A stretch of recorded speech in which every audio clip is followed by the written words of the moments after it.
She-Hulk's release is right around the corner, and the more news we hear, the worse it sounds. Hearing the lead writer admit they had to change the whole concept of the show because the team just couldn't write their original idea is so pathetic, but the director hasn't made me feel too confident either in the series because she's decided to go into interviews talking about how they wanted the series to normalize female superheroes like they aren't already, even though all the marketing uses the character's gender as a novelty.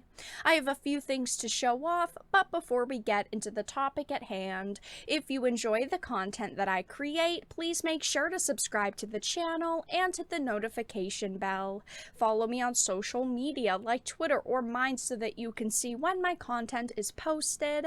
And of course, if you do really enjoy the videos and the live streams that I create, please consider becoming a Dark Titan via Patreon for just $1 a month, or support the channel via YouTube memberships. All of the links are in the description, and of course, I do really appreciate all of the support. So this article says She-Hulk director hopes Disney Plus series makes it normal to have female superheroes, forgets series' own advertising treats Jennifer Walters' gender as a novelty. As a woman who has watched the MCU, the DCEU, has consumed this type of content for many years at this point, it is such a slap in the face to say that female superheroes aren't normalized. There are many female superheroes through Marvel, through DC, that have their own TV shows, their own movies, who are main characters in these films and this type of content. It is such a slap in the face to bring down those characters and these actors who have played these amazing, characters just to prop your own up. According to She-Hulk attorney-at-law director Kat Corio, one of her hopes for the upcoming Disney Plus series is that it will help make it culturally normal to have female superheroes, seemingly forgetting the fact that the show's own advertising relies heavily on drawing attention to the novelty of its protagonist's gender. Scrolling down, it says she offered her insight into her goals for the Jade Giantess solo outing after being asked by Slash Film to expand on comments she gave at the official press conference on August 13th. There, she spoke to her love for the character and recalled, "I remember very vividly being a little girl and seeing the cover of a She-Hulk comic in amidst the sea of male comics and just not knowing who she was or what this was, but knowing I was moved by it and the idea of being large and in charge and taking control, taking up space was something that really resonated with me." Now, I don't know how old Kat is. She doesn't appear to be that old to me. Maybe she's, in her late 30s, early 40s. I'm not exactly sure.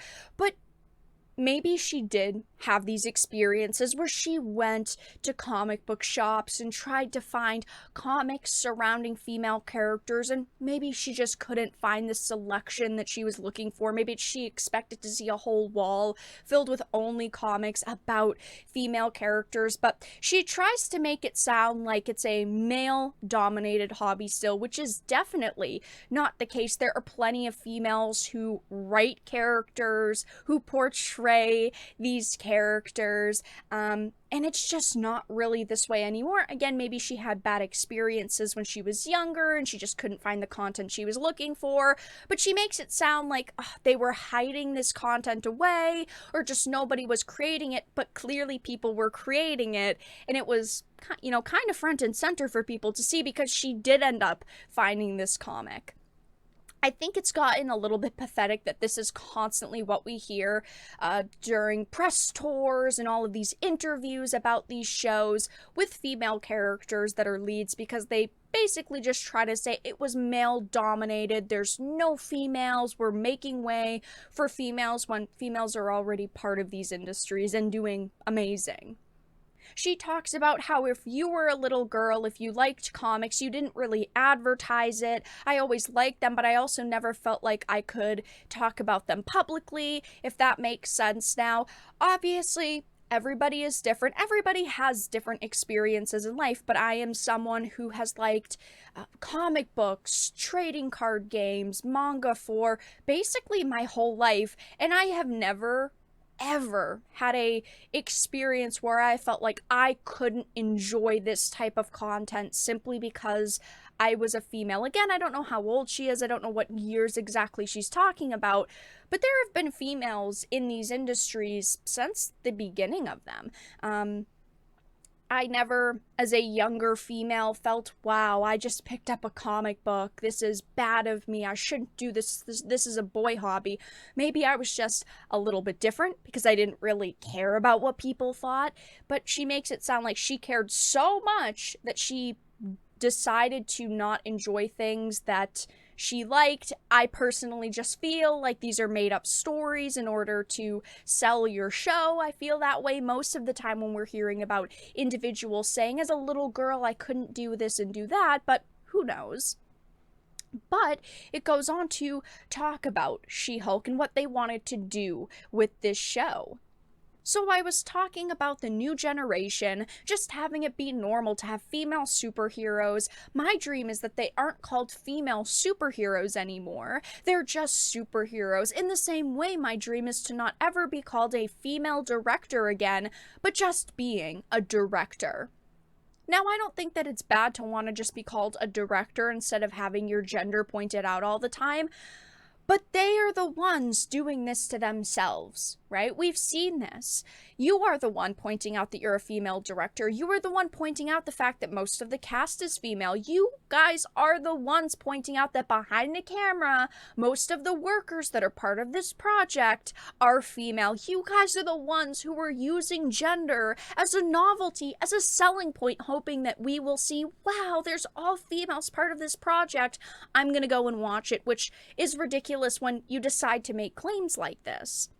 And of course, it is such a slap in the face to the amazing actresses and creators of female characters that have either had their own movies and TV shows in the MCU or have been main characters in other movies. You have Scarlet Witch in WandaVision, you have Black Widow, Darcy Lewis, Peggy Carter, Gamora, Hela. I mean, the list goes on and on. These are female characters that have been part of these movies and TV shows that are very important. It is such a terrible thing to do, to push down other people's creations and also characters they have portrayed in order to prop yours up. But of course, this isn't the only piece of ridiculous news we've gotten with She-Hulk lately, because even the head writer admitted that the Disney Plus series originally was developed as a legal procedural until the writers' room realized none of us are that adept at writing rousing trial scenes. So they literally had to scrap their own original ideas because they just weren't good enough writers. This project is an absolute disaster at this point, and it does release relatively soon. I will be trying to give it a chance so I can tell you all my thoughts and opinions on it since I have talked about it, but right now I am not excited for this show at all, and I have seen zero hype for it. But that's all that I really had to discuss in this video. Let everyone know your thoughts in the comment section down below. If you enjoyed it and found it important and informative, please make sure to give it a like, share it, and subscribe to the channel. And of course, if you didn't, make sure to give it a dislike. I appreciate your support either way, but I will talk to you all again in the next video really soon.